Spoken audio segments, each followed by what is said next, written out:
আদিবাসীদের ষষ্ঠ তপশিলের অধিকার দাবিতে পদযাত্রা। আদিবাসী নেতা রাজেশ লাকড়ার নেতৃত্বে ষষ্ঠ তপশিলের অধিকারের দাবিতে বিরাট পদযাত্রা শুরু হলো শুক্রবার দুপুরে ডুয়ার্সের তরায়। ষষ্ঠ তপশিলের দাবিতে ডুয়ার্স জুড়ে পদযাত্রায় সামিল 3টি সংগঠনের সহস্রাধিক আদিবাসী মানুষ। শুক্রবার ডুয়ার্সের প্রবেশদ্বার এলেনবাড়ি চা বাগান থেকে দুপুর 12টায় পদযাত্রার সূচনা হয়। মূল দাবি ষষ্ঠ তপশিলে লাগুকরণ হলেও এর সঙ্গে আছে বন্ধ চা বাগান খোলা, ন্যূনতম মজুরি চালু করা এবং আদিবাসী কলামের স্বীকৃতি প্রদান।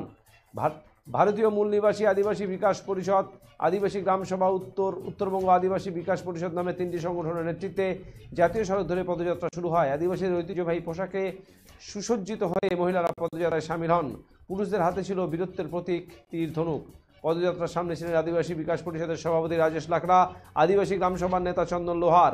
ষষ্ঠ তপশিল সহ বন্ধ চা বাগান খুলতে হবে, ন্যূনতম মজুরি চালু করতে হবে, আদিবাসী কলামের স্বীকৃতি দিতে হবে, এই 4 দাবি তাদের পদযাত্রা আসাম সীমান্তের সংঘর্ষ পর্যন্ত আওয়াজ তুলবে বলে জানান নেতৃত্বরা। যতক্ষণ পর্যন্ত দাবি পূরণ না হবে ততক্ষণ পর্যন্ত তাদের আন্দোলন চলবে। ডুয়ার্সের বাগড়াকোট এলেনবাড়ি থেকে পদযাত্রা আগামী 4 মার্চ পর্যন্ত আলিপুরদুয়ার জেলার শেষ প্রান্ত সংঘর্ষ পর্যন্ত যাত্রা করবে। পদযাত্রায় সামিল আদিবাসী সংগঠনের নেতাকর্মীদের হাতে তীর ধনুক, ধামসা মাদল সহ আদিবাসীর বিভিন্ন প্রতীক লক্ষ্য করা যায়।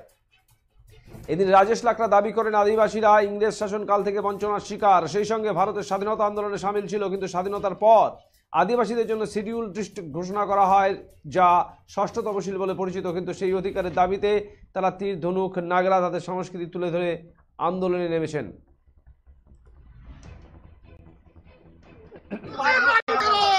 भारतवर्ष के भूमिपुत्र आदिवासी समुदाय जो दीर्घ दिन से वंचित है, जिसको अंग्रेज के शासन काल में अंग्रेजों ने को हमने युद्ध में पराजित किया था। हमारे पूर्वज ने बुद्धू भगत, तिलका मांझी, सिद्धू कानू और भगवान बिरसा मुंडा का जैसे महापुरुषों के बलिदान के स्वरूप हमारे भारत को आदिवासियों के लिए शेड्यूल डिस्ट्रिक्ट घोषणा किया गया था, जिसका अर्थ है कि अंग्रेज के शासन काल में डुअर्स तराई स्वायत्त शासन था, पूरा भारत में था, जिसको वर्तमान में 6 शेड्यूल कहा जाता है।